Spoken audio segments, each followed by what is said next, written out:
There we go.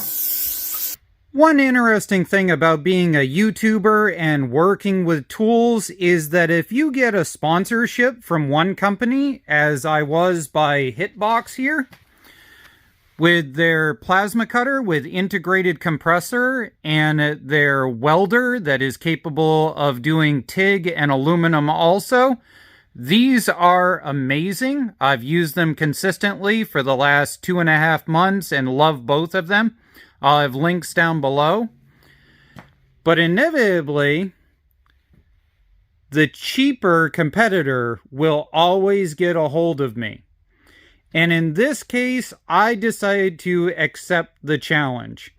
Now, that plasma cutter by HITBOX with an integrated air compressor is $450. And it will cut all of this stuff that is on the table. I have cut every single thing that is on this table at least once with the HITBOX. So now we're going to let Topshak with a shark's fin, however they pronounce it, we're going to let them compete against the HITBOX. Now, one thing about this is that it is a 220 to 110 or a 220. I have test run this, and it does cut differently when it's on 220 than it does on 110. It's not one of those that it's a 110 with a 220 plug to make it look cool. It actually does change how it cuts. The other thing about this is that you have to have an air compressor big enough to run the thing. It is an air hog. You need a decent sized compressor. That little pancake thing you got on sale is not going to work.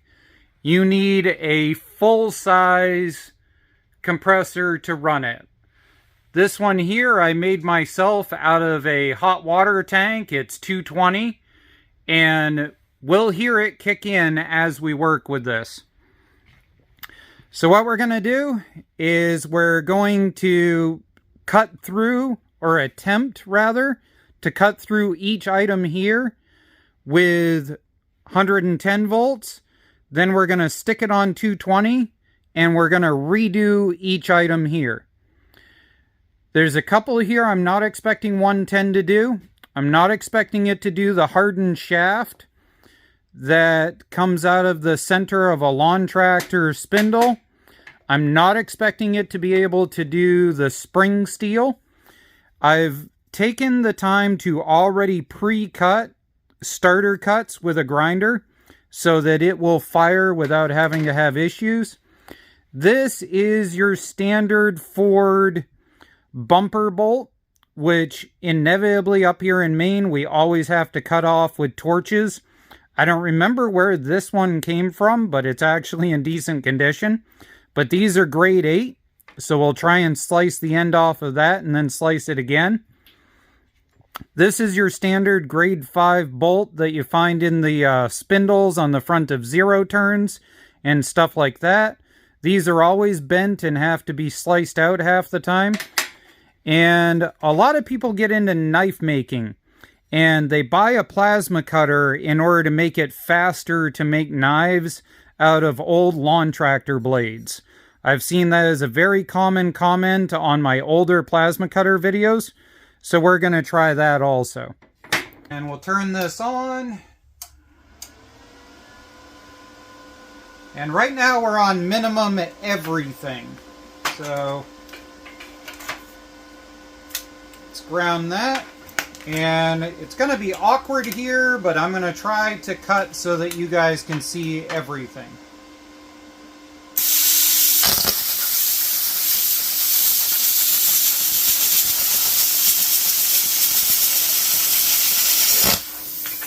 Alright, 110 minimum. No problem.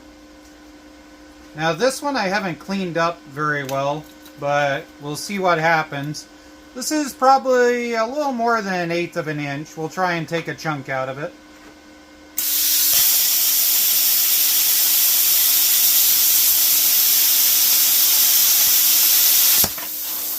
Got myself good. It's actually clearing pretty well.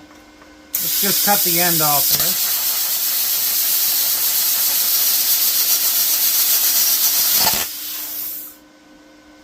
just for the giggles of it, let's crank that up just a little and see if we can clear that better.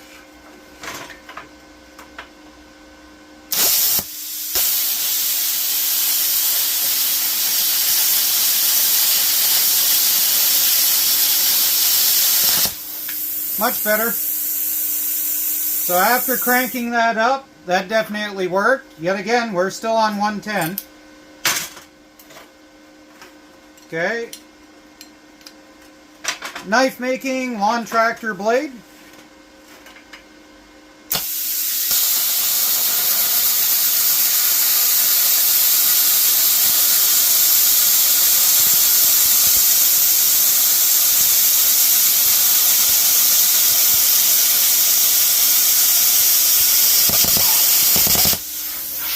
Oh, we had one spot we didn't quite make it through. You can see that didn't clear. Okay, now we're still on 110 volts, so we're going to crank that up to about halfway and try it again. Now this is thicker than the last piece we cut.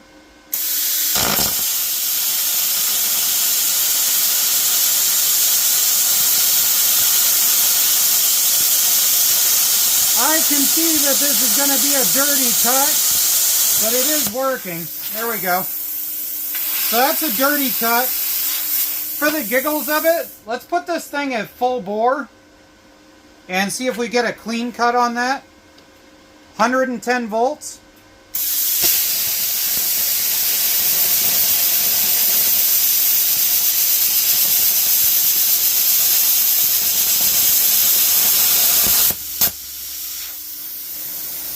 Well, not as clean, but much better than it was.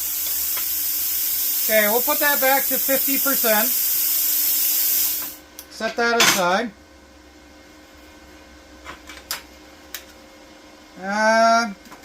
Apparently my bolt disappeared. Alright. This is my grade 8 bolt, like they put on mounting bumpers.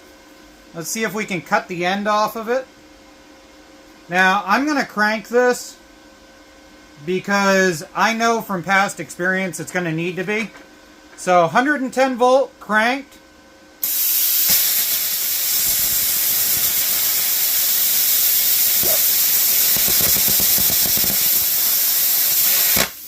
Done.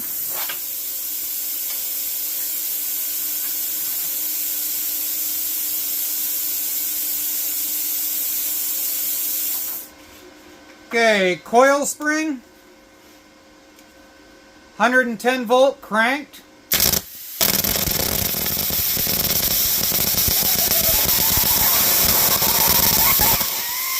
Yep, that's not happy.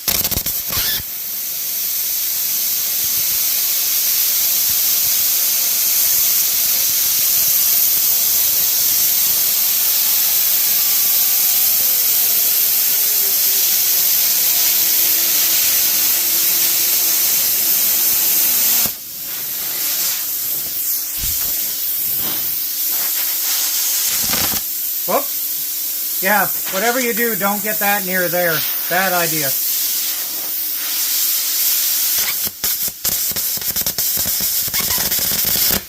There we go.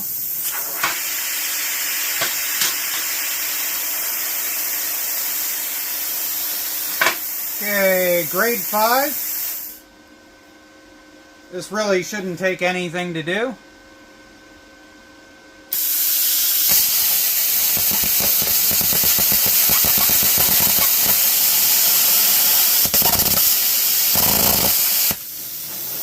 Okay.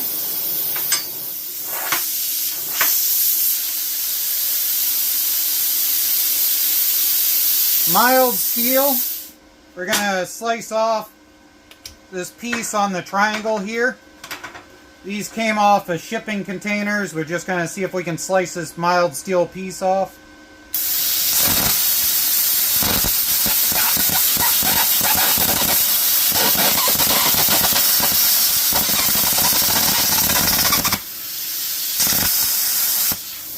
Alright, so I can't quite get through that fully cranked.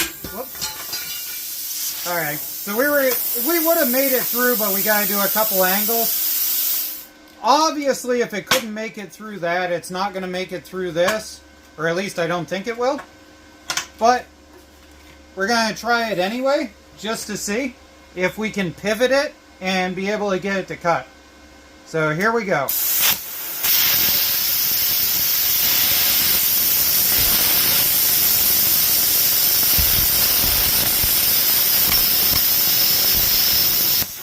Now, there's no hope. You can see it's deflecting. Alright, let's set it up again with 220 and we'll go from there.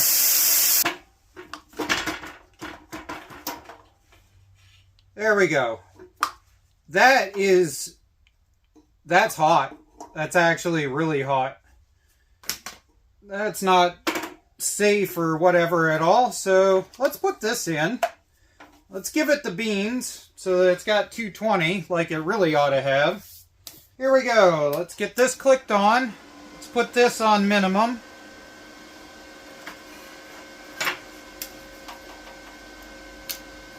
Okay, sheet metal like we're cutting up a van.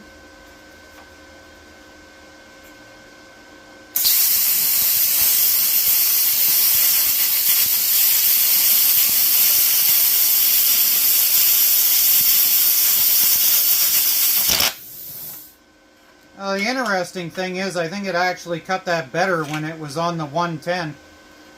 Okay. Let's try mild steel here. Now, we couldn't cut it on 1 correctly before, so let's try it on 1 right now.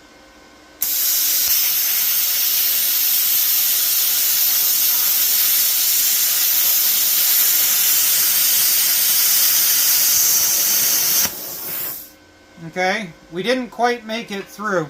Now this is one thing I figured out while I was using the 220 on the HITBOX, was that the variability on a 220 is more. So there, we cut that off, we'll cut the remainder.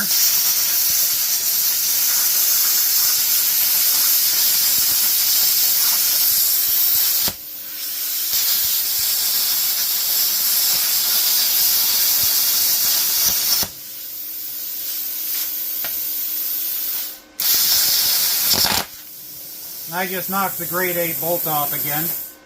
So, the 220 is definitely a better cut, but the 110 did function.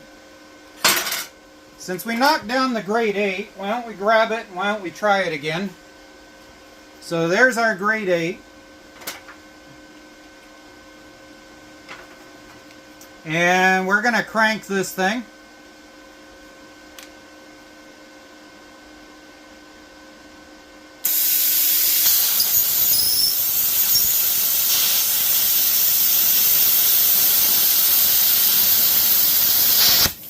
No problem.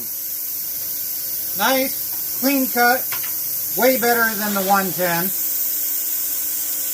Since we're here dealing with bolts, let's try the grade 5 right now.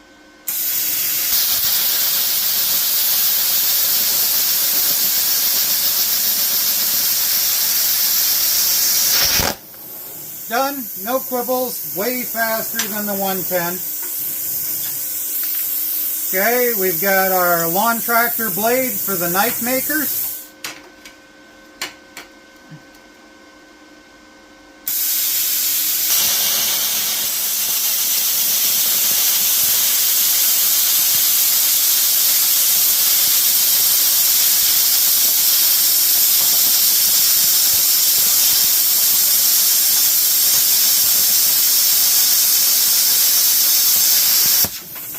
Now I'm going to stop there to show you that basically it's the same on the back side, but that was a way faster, easier cut.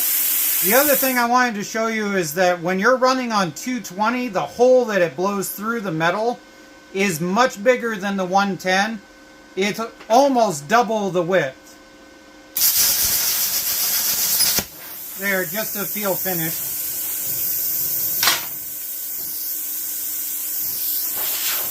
Okay. See if we can redeem ourselves doing the mild steel that we weren't able to fully cut before. Now, I don't know what it is about mild steel, but plasma cutters seem to have an issue with it sometimes. Oh.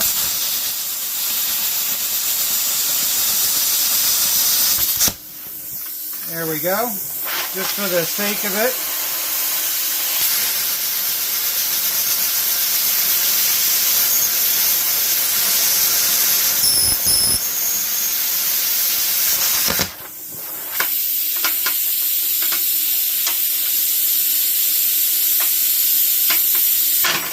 There we go. So that worked. So whatever is going on with the 110, it is what it is. Now we'll try the spring. Now see, this is spring steel, and the 110 was able to do it, but we had to go and use the back and forth motion.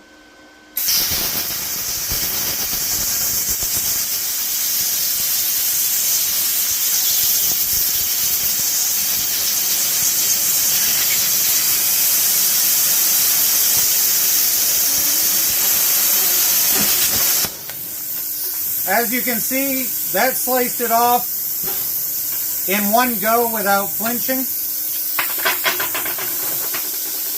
So, previously, we made that little notch there. We could not manage to make it through this hardened steel. So, let's see if we can manage to cut this thing now.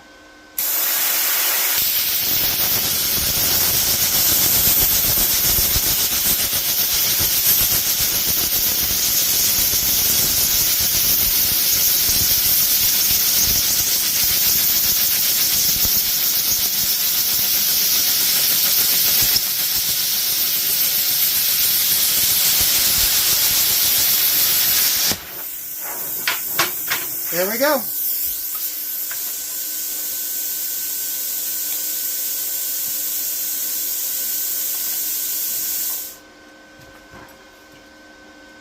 Do I think that this plasma cutter is amazing, and do I think that it's going to last me for the next 10 years like my Hobart did? No. I've dealt with several of these P40 plasma cutters. I have several friends that have had them.